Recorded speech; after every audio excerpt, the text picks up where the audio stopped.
สบายดีเนาะวันนี้เราสิลงไปเบิ่งปลามันขึ้นมาลินน้ำปลาอยู่น้องแต่ว่าใส่มองหัวมันสิถือบ่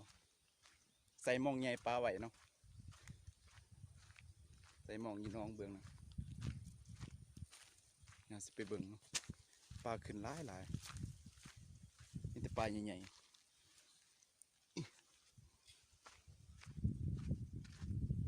แต่ว่า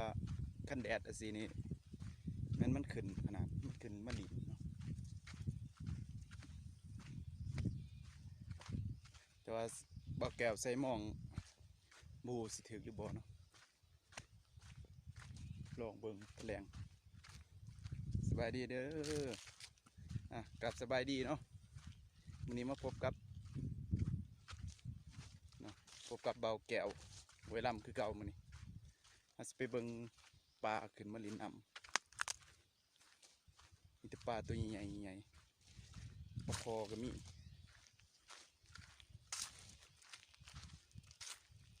ร้อยลิน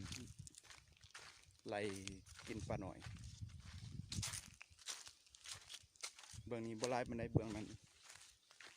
บ่ได้มีภูมิใหญ่ๆนี่มันขึ้นมากนะเป็นภูมิแบบ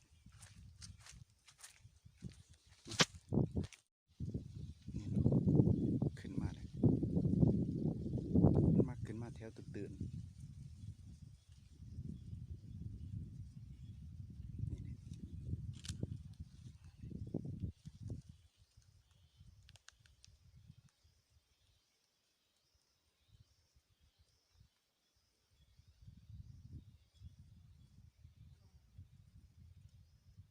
แต่ว่ามองใส่ยัน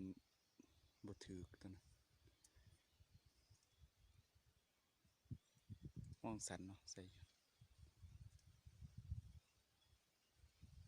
มันบ่มีเบื้องนี้จะเป็นเบื้องนั้นขึ้นมาลินบ่หลายปานใดเบื้องนี้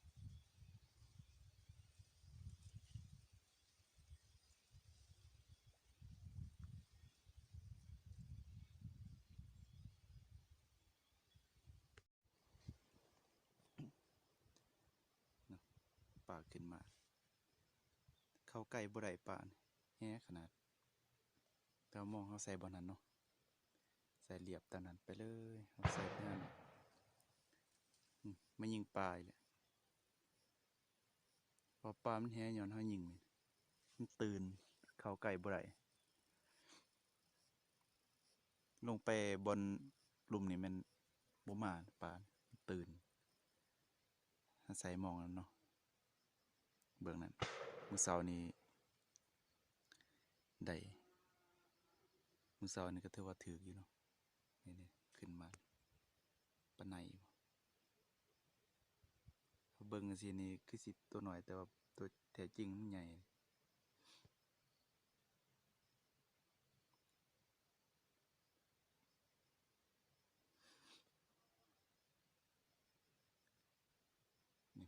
นี่ไปเบื้องนั้นเนาะนำเสนออันทีบคันว่าแดดกะการแห้งขึ้นครับนี่มันมาลินตะพังลินน้ำนี่มันลอยมันไล่ออกกันเป็นพูง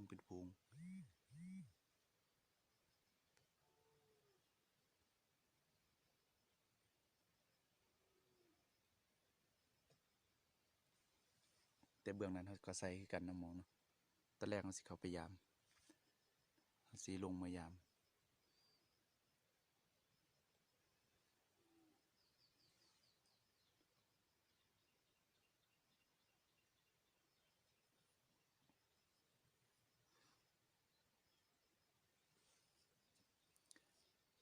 เนาะเขาสิปิดคลิปไว้เนาะ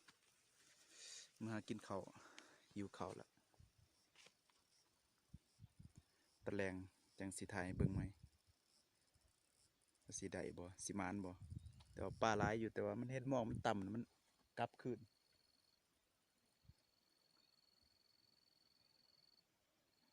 บ่อยากถือปานใด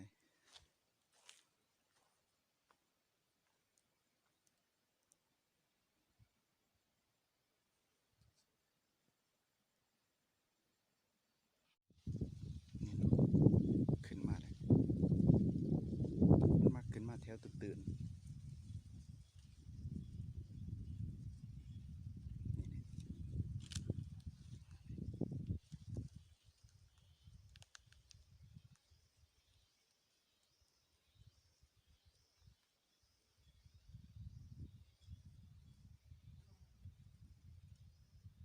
แต่ว่ามองใส่หัน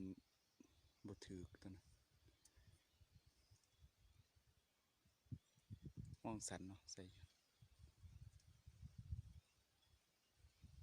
คันบ่มีเบื้องนี้จะแม่นเบื้องนั้นมันขึ้นมาลิ้นบ่หลายปานใดเบื้องนี้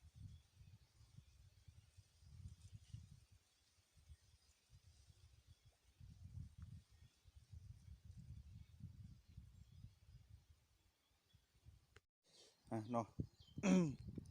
ถือว่ายามต้นเสาเนาะมานอยู่มีปลาจาดปลานิลปลาไหนปลากระเดิดปลาหางแดงปลาดุกพร้อมปลาดุก2 ตัวมื้อนี้โลปลาย2 โลมื้อนี้เนาะน้องใหญ่